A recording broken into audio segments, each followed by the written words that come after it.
Bueno, vamos a empezar con espectroscopía vibracional, la segunda de las clases de espectroscopía que vamos a ver. En este caso, vamos a usar un modelo, eh, al igual que en el caso de la espectroscopía rotacional, habíamos usado el modelo del rotor rígido, es decir, dos átomos unidos a una distancia fija y cuyo movimiento era solamente el de rotación y eventualmente el de la traslación, pero que no nos interesa.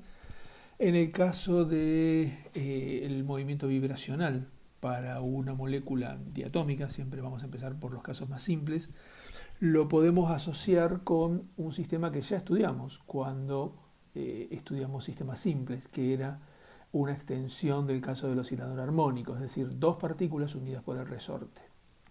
Si ustedes recuerdan, cuando estudiamos ese sistema, hicimos un cambio de variables de manera tal que teníamos digamos, la ecuación, las ecuaciones de Schrödinger, las dos ecuaciones de Schrödinger para el movimiento de las partículas, se convertían mediante el cambio de variable en una ecuación que me mostraba la traslación del sistema como un todo y una ecuación, una segunda ecuación que era similar a la del oscilador armónico, solo que en lugar de la masa de una de las partículas teníamos la masa reducida, mu, y teníamos además la variable de la ecuación diferencial de la ecuación de Schrödinger era la distancia entre las partículas, la distancia relativa entre las partículas. Entonces, esto es lo que a nosotros nos interesa, es el movimiento relativo de una partícula con respecto a la otra, donde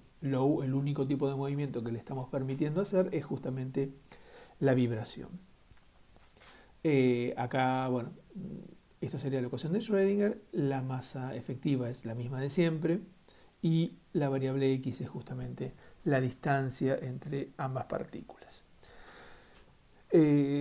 La solución era exactamente la misma que la del oscilador armónico, en donde tiene la particularidad de que aparece un número cuántico que comienza desde cero, lo cual nos permitía definir un concepto de energía de punto cero, que en el caso del oscilador no es nula, ¿sí? Sino que sería h partida por omega dividido 2, donde omega es la frecuencia relacionada con la constante de fuerza y con la masa reducida expresada en segundo a la menos 1. Vamos ahora a avanzar un poco más con esta cuestión, digamos, de esta especie de modelo de oscilador armónico de dos partículas unidas por un resorte y veamos qué interpretación podemos darle a la energía potencial. La energía potencial obviamente es un medio de la constante de recuperación del resorte por el cuadrado de la distancia relativa entre las dos partículas. Vamos a suponer que existe una distancia de equilibrio que llamamos x0. Entonces, como una molécula en el momento, mientras está vibrando presenta desviaciones con respecto a la distancia de equilibrio, nosotros podemos escribir a la energía potencial en un momento dado, donde estamos alejados de la distancia de equilibrio, x0, como una serie de Taylor. ¿Sí? Fíjense, llegamos, en este caso escribimos solamente hasta el término de orden 3, ¿sí? Pero bueno, podríamos seguir escribiendo. Pero en realidad no nos interesa tanto. Fíjense, vamos a hacer algunas suposiciones que van a simplificar esta ecuación. El primero es que los desplazamientos que se producen respecto de la distancia de equilibrio de x0 son pequeños. Esto significa que los términos en x en la serie de Taylor, x menos x0, son relativamente pequeños. ¿Sí? Al ser pequeños, eso significa que cuanto mayor sea la potencia a la que lo elevemos, bueno, más pequeño debería ser. También que, por definición, si x0 es la energía potencial en el equilibrio, perdón, x0 es la distancia de equilibrio, la energía potencial tiene que ser mínima. Si eso es cierto, entonces la derivada de la energía potencial con respecto a esta coordenada relativa evaluada en x0 tiene que ser cero. Es decir, que este segundo término, ¿sí?, de los que están a la derecha del signo igual tendría que ser cero. Además, el valor de la energía potencial en x0, a la distancia de equilibrio, Es un valor constante, es un valor de referencia y por lo tanto podemos tomarlo igual a 0 sin que estemos cometiendo un error importante. Simplemente estamos cambiando la referencia, nada más, nada más. Entonces, si consideramos estas cuestiones, la ecuación para la serie de Taylor anterior para la energía potencial se reduce a un único término, donde obviamente estamos eliminando los términos de orden 3 y superiores, ¿sí? Fíjense entonces que si reescribimos la energía potencial para el oscilador armónico como un medio de la constante de recuperación por la coordenada relativa elevada al cuadrado, queda claro que la constante de fuerza se puede relacionar con la derivada segunda de la energía potencial con respecto a esta coordenada relativa. Si graficamos la energía potencial versus esta coordenada relativa, lo que vamos a tener es una parábola, ¿sí? Una parábola en donde obviamente el valor mínimo es 0, que se da cuando x es igual a x0, ¿sí? Bien, esta aproximación, digamos, esta forma parabólica, que se debe pura y exclusivamente a que la energía potencial tiene un único término, que es cuadrático en la distancia relativa, es lo que vamos a llamar aproximación armónica, ¿sí? Y en general funciona bastante bien si nosotros nos mantenemos alrededor de la distancia de equilibrio. Fíjense, acá la línea llena es una curva real, ¿sí?, de energía potencial para un sistema diatómico, y la línea punteada es justamente la aproximación armónica. Si ustedes se fijan, en los alrededores del mínimo el acuerdo es bastante bueno. Sin embargo, cuando las distancias se alejan de la distancia de equilibrio, sea porque los átomos se acercan o sea porque se alejan, la discrepancia es importante, ¿sí?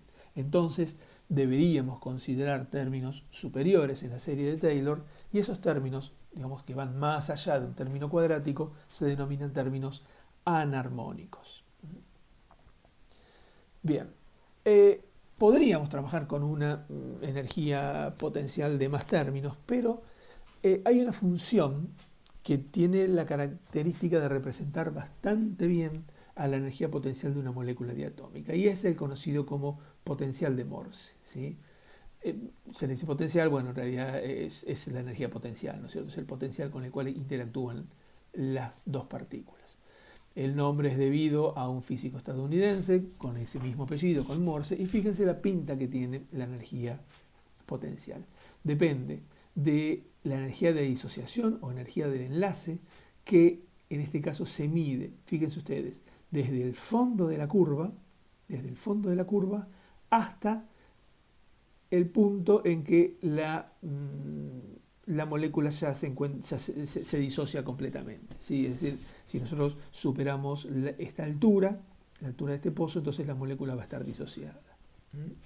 Depende además de una constante A, que depende de la constante de fuerza y también de la energía de disociación.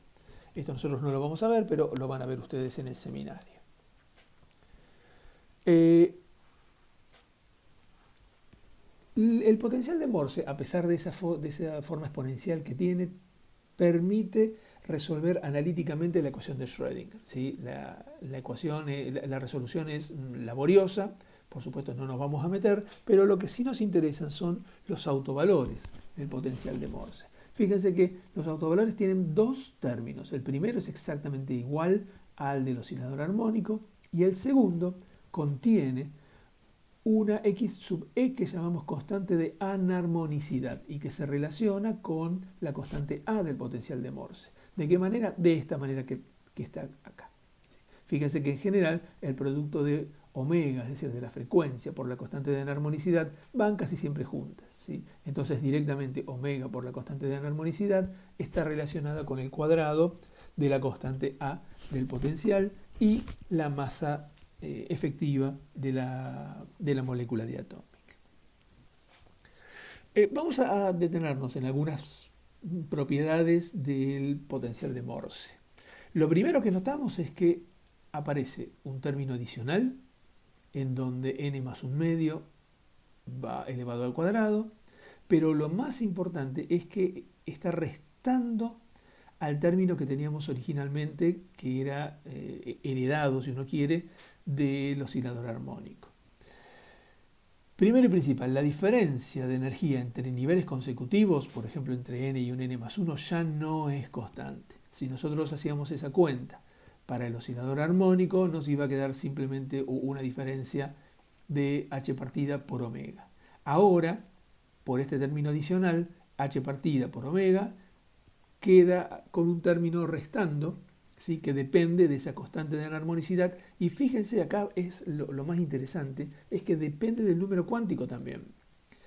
Eso lo que nos indica es que dependiendo del valor que tenga la constante de enarmonicidad, que generalmente es pequeña, a medida que crece el valor de n, la diferencia entre los niveles se empieza a achicar, ¿sí? De manera tal que los niveles consecutivos, o dos niveles consecutivos, en algún momento la diferencia entre ellos va a ser cero, ¿sí? Va a ser cero. ¿Qué pasa con la energía del punto cero? La energía del punto cero ahora, cuando n vale cero obviamente, tiene una contribución debido a la constante de enarmonicidad. Esto es interesante porque nos permite entonces definir una energía de disociación, pero tomada medida desde el estado fundamental vibracional, en lugar desde el fondo de la curva, como hacíamos originalmente con el potencial de Morse, esa D sub E que vimos en la diapositiva anterior.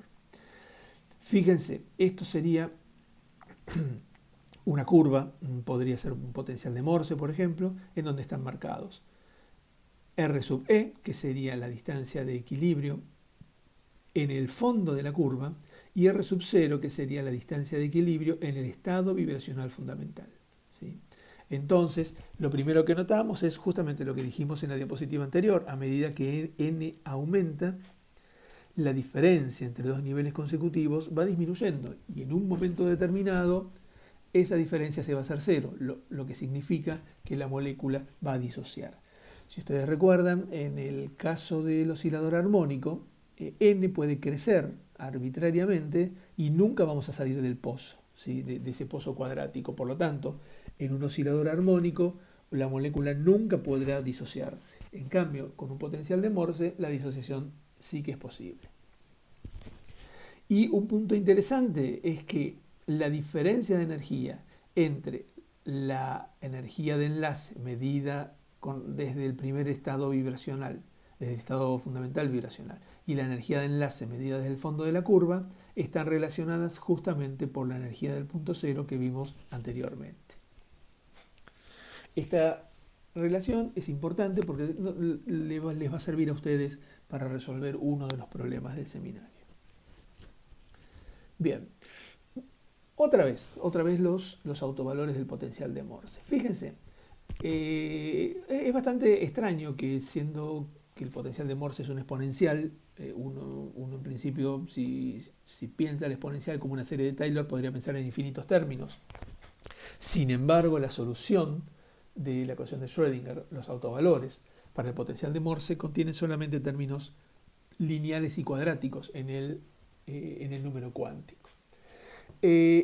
Esto sugiere que si nosotros pudiésemos encontrar la curva, una expresión para la curva exacta de una molécula diatómica, es decir, que incluso más allá del potencial de Morse, entonces esos autovalores, los autovalores de la curva exacta, deberían tener una forma como esta, una forma en donde se extiende lo que ya encontramos para el potencial de Morse. Además de tener un término lineal en el número cuántico, un término cuadrático, deberíamos tener términos cuárticos y los que se nos ocurran que podrían llegar a tener, ¿sí? Lo bueno de esto es que la frecuencia y estas constantes de anarmonicidad son tomados como parámetros empíricos y se suelen obtener por ajuste de esta ecuación con datos experimentales. Siempre podemos dividir la ecuación anterior por la constante de Planck y la velocidad de la luz y reconocer que existe una relación entre el número de onda y la frecuencia, de manera tal de pasar a representar esa frecuencia de segundo a la menos 1 a centímetro a la menos 1, que es una unidad incluso más apropiada para la energía. Entonces, esta ecuación anterior se transforma en algo similar, solamente que en términos de nu tilde, que es el número de onda.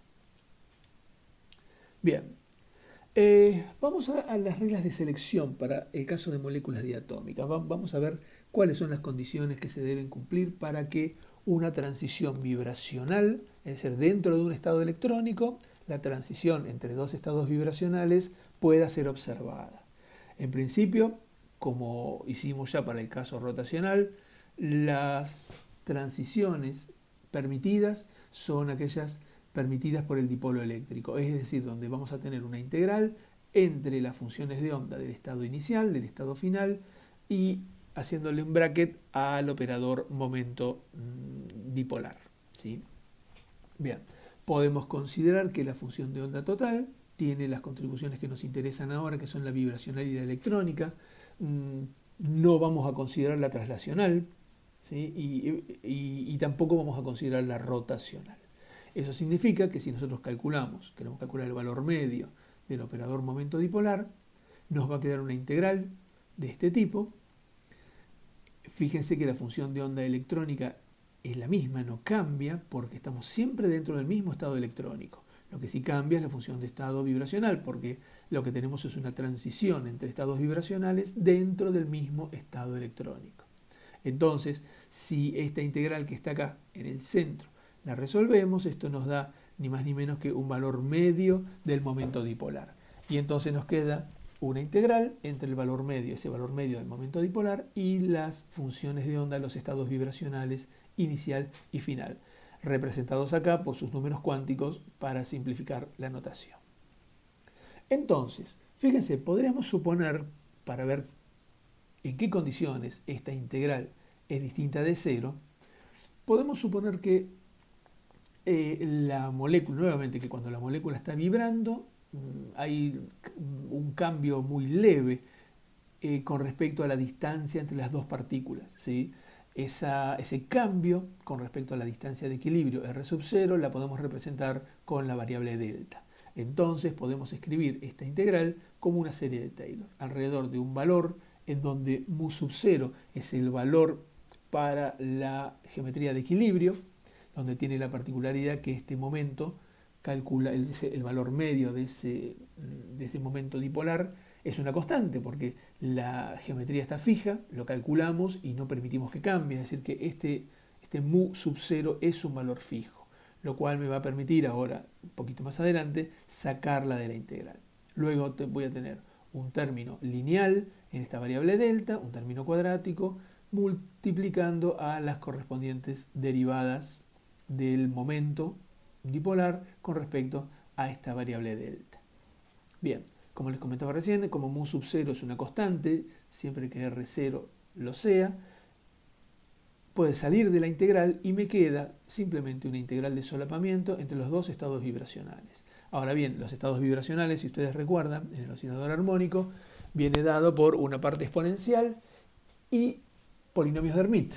Esos polinomios de Hermite tienen la particularidad de ser ortogonales. Por lo tanto, si tenemos una integral de este tipo entre dos estados diferentes, la integral necesariamente tiene que ser cero.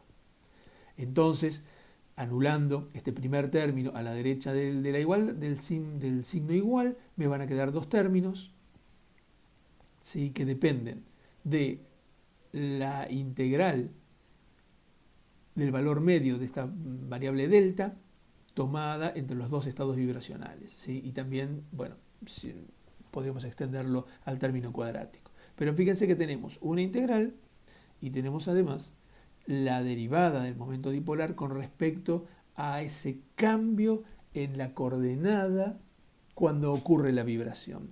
Es decir, que la integral que a nosotros nos interesa, si nos quedamos solamente con el término lineal, tendría dos componentes, que para que esta integral sea distinta de cero, ambos, esa es la derivada de mu con respecto a delta, y la integral, ambas tienen que ser cero, ¿sí? Si alguna de ellas es cero, bueno, ya la integral va a ser cero, no queda otra. Por lo tanto, entonces vemos que lo que se cumple o lo que se tiene que cumplir es que el momento dipolar cambie cuando cambia la distancia interatómica debido a la vibración, ¿sí? Es decir, que cualquiera de las dos derivadas que tenemos en la diapositiva anterior tiene que ser distinta de cero.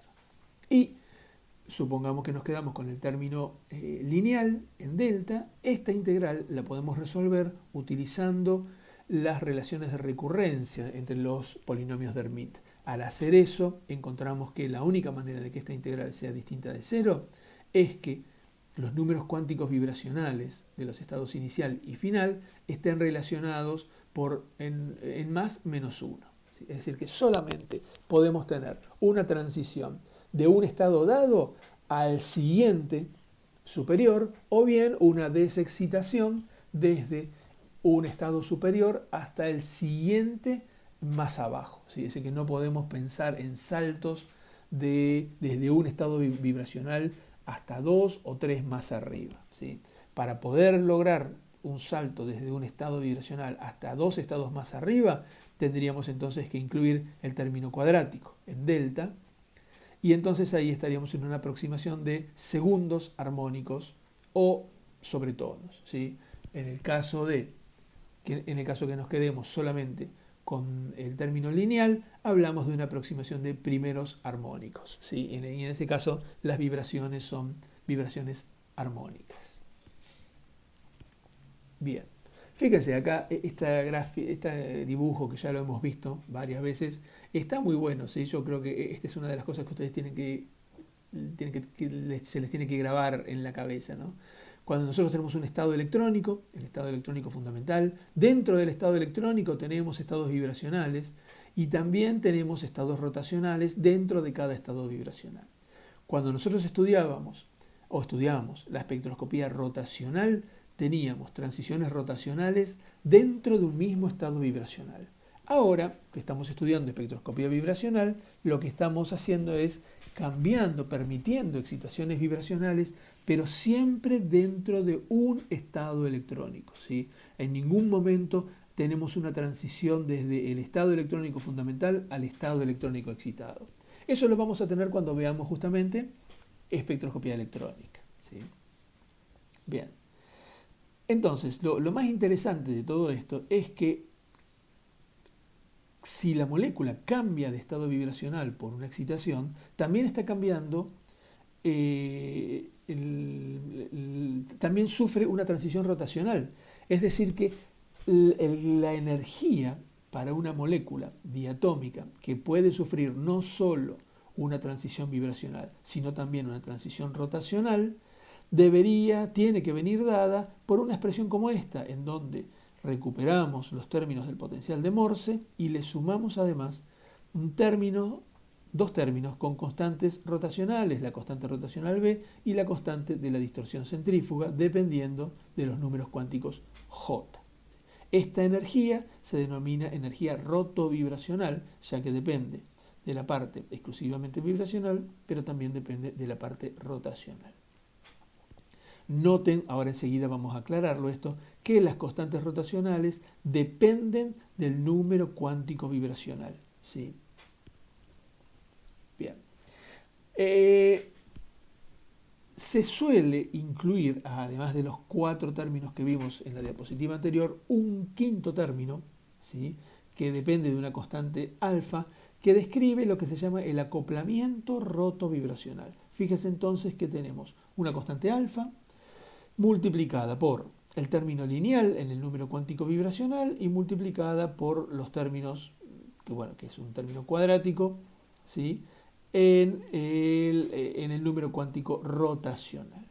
Lo que les comenté al final de la diapositiva anterior, que B, D y ahora esta alfa, la del acoplamiento rotovibracional, dependen del número cuántico vibracional. ¿Por qué pasa eso? Y bueno, nosotros estamos diciendo que cuando una molécula sufre una excitación cambiando de un estado vibracional a otro, la geometría de equilibrio cambia levemente. No es un cambio muy brusco, pero sí cambia levemente. Al cambiar, los momentos de inercia también se van a ver alterados. Si los momentos de inercia se ven alterados, entonces las constantes rotacionales también van a cambiar.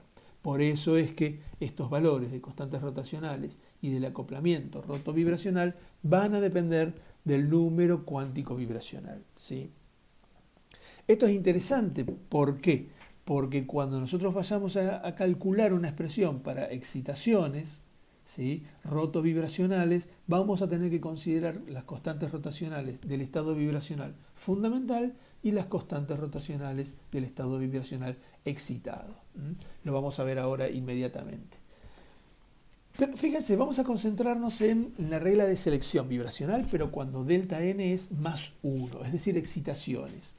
Y generalmente, a diferencia de lo que pasa con la espectroscopía rotacional, en donde el estado rotacional fundamental no suele ser el más ocupado, porque las diferencias de energía entre los estados rotacionales es muy pequeña, para los estados vibracionales, el fundamental, es decir, con n igual a 0, es el más ocupado, suele ser el más ocupado. Entonces, si nosotros tomamos como punto de partida n igual a 0, no podemos ir a desexcitarlo hasta n menos 1, porque no existe n menos 1. Entonces, lo único que nos queda es excitarlo desde 0 hasta el valor que sea, generalmente 1. No suele haber transiciones mucho más importantes. Pero lo más importante acá es que hay un comportamiento rotacional. ¿Por qué? Fíjense la gráfica que tenemos acá a la derecha de la diapositiva. Acá tenemos el estado vibracional fundamental con n, bueno, llamado acá con b, ¿no es cierto? Pero bueno, es n igual a 0, y el estado vibracional excitado con n igual a 1. ¿Sí? Las líneas que aparecen adentro, J1, J2, J3, J4, 1, 2, 3 y 4, son los valores, con 0 también, perdón, son los valores de los estados rotacionales dentro de cada estado vibracional. Entonces, cuando delta n cambia en más 1, es decir, que pasamos desde el estado vibracional fundamental al estado vibracional excitado, podemos tener transiciones de estados rotacionales satisfaciendo las reglas de selección delta J menos 1, delta J más 1 y ahora delta J igual a 0. Una regla de selección que no teníamos en el caso de espectros rotacionales puros. ¿Sí? ¿Qué pasa cuando delta n es igual, cambia en más 1 y delta J cambia en menos 1? Aparecen un conjunto de líneas que se denominan rama P del espectro vibracional. ¿Sí? Fíjense, serían estas. Por ejemplo, yo estoy acá, n igual a 0 y j igual a 1. J igual a 1, una transición hasta el estado vibracional excitado, pero J igual a 0, es decir que delta J fue menos 1. ¿Sí? Entonces, estas 4 líneas que aparecen acá, me van a dar 4 líneas en el espectro que llamamos rama P. Por otro lado, cuando delta J cambia en más 1, fíjense que tenemos otra vez la transición ahora desde J igual a 1, por ejemplo, pero ahora hasta J igual a 2, es decir, el cambio es delta J más 1. En ese caso vamos a tener también una serie de líneas que denominamos rama R. ¿Sí? Rama R. Y tenemos además una situación que no aparecía, como les comentaba recién, en el espectro rotacional puro, y es que delta J puede ser igual a 0. Es decir, podemos partir desde n igual a 0, j igual a 0, hasta n igual a 1 y j igual a 0. En ese caso sería una única transición y normalmente se suele ver una única línea. Hay una única línea y que se llama un rama Q del espectro. ¿Sí? Bueno, este último comentario es interesante, ¿no es cierto? ¿Por qué aparece esa nueva regla de selección para el delta J? Cuando consideramos espectro rotacional, lo único que teníamos era que delta J podía cambiar en más y en menos 1. El delta J igual a 0 aparece porque ahora las transiciones rotacionales ocurren entre estados vibracionales diferentes. Esa es la gran diferencia que tenemos con respecto a un espectro rotacional puro. Fíjense lo que les comentaba hace un momento. Si nosotros queremos calcular la energía necesaria para transición en la rama P, en la rama R y en la rama Q, llegamos a expresiones que son bastante complicadas. ¿Por qué? Porque aparecen, por ejemplo, constantes rotacionales que dependen obviamente del número cuántico vibracional. Y como el número cuántico vibracional está cambiando de n a n más 1, me aparecen dos conjuntos de constantes vibracionales, lo cual complica bastante, ¿sí? Acá fíjense que obviamos el efecto de la distorsión centrífuga y también del acoplamiento roto vibracional. Generalmente lo que se suele hacer, ustedes lo van a hacer en el seminario, es considerar que las constantes rotacionales no cambian demasiado cuando el número cuántico vibracional cambia, cuando tenemos la transición desde desde el estado vibracional fundamental hasta el estado vibracional excitado. Es decir, que las constantes rotacionales son prácticamente iguales entre sí, ¿sí? Eso es importante porque hay muchos términos que se van a anular, por ejemplo, este que está acá, este que está acá, se va a anular también este y se va a anular también este, ¿sí? Entonces, las expresiones se simplifican bastante suponiendo que las constantes rotacionales permanecen justamente constantes al cambiar de estado vibracional. Bien. Veamos ahora la cuestión del espectro vibracional Raman en moléculas diatómicas. Ya sabíamos que, o mejor dicho, nos encontramos con el efecto Raman en los movimientos rotacionales de las moléculas. También pasa lo mismo en los movimientos vibracionales de las moléculas, ¿sí? Escribimos nuevamente, para determinar las reglas de selección, escribimos nuevamente el valor medio del momento dipolar en términos de una función de onda que se puede escribir como el producto de una parte electrónica, que obviamente es la misma en la parte final e inicial, y una parte vibracional que es la que efectivamente cambia desde inicial a final. Si ustedes recuerdan, justamente para la parte rotacional, cuando analizamos el efecto Raman, nosotros sabemos que el momento dipolar, un momento dipolar inducido, por ejemplo, siempre tiene dos componentes. Va a tener un momento dipolar permanente, que puede ser cero o no, dependiendo si la molécula va a ser polar o no, y tiene además un segundo término que es más sensible a la interacción con un campo eléctrico aplicado y que depende de lo que llamamos polarizabilidad y simbolizamos con alfa, ¿sí? Alfa por E es justamente la contribución, E es el campo eléctrico, la contribución de la polarizabilidad al momento dipolar. Si nos olvidamos del momento dipolar permanente, ese es del mu sub 0, entonces a mu lo podemos aproximar directamente como alfa por E.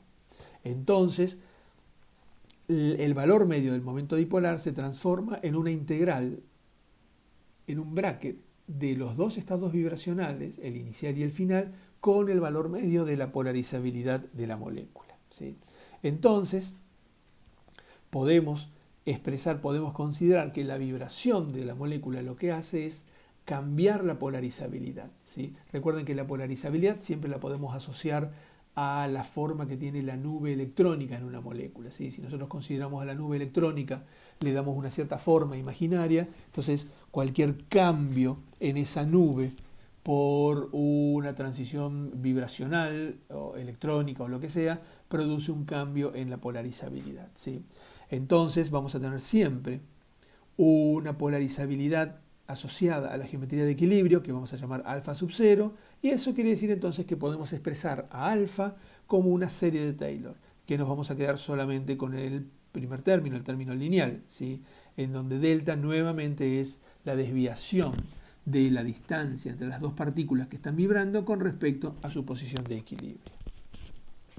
Como alfa 0 es una constante, si la geometría de la molécula no cambia, puede salir de la integral y entonces aplicamos el mismo criterio que habíamos aplicado para el caso de las reglas de selección para el momento dipolar, que es la ortogonalidad de las funciones de onda del oscilador armónico, de los polinomios de Hermite. Nos queda entonces un segundo término que depende del campo eléctrico, depende del cambio de la polarizabilidad con el cambio en la distancia interatómica y depende además de esta integral. Nuevamente, para que el valor medio del momento dipolar sea distinto de cero, se tiene que dar al mismo tiempo que la derivada de alfa con respecto a delta sea distinta de cero y que esta integral también sea distinta de cero. Descartamos, por supuesto, que el campo eléctrico va a ser distinto de cero. El campo eléctrico, en realidad uno habla de campo eléctrico aplicado, pero recuerden que puede ser el campo eléctrico generado por los propios, por el propio movimiento de las cargas, ¿no es cierto?, dentro de una molécula, es decir, de los electrones y de los núcleos, fundamentalmente de los electrones. Entonces, vemos que la condición para poder observar el efecto Raman en el espectro vibracional es que la polarizabilidad de la molécula cambie cuando cambia la distancia internuclear, es decir, que esta derivada sea distinta de cero.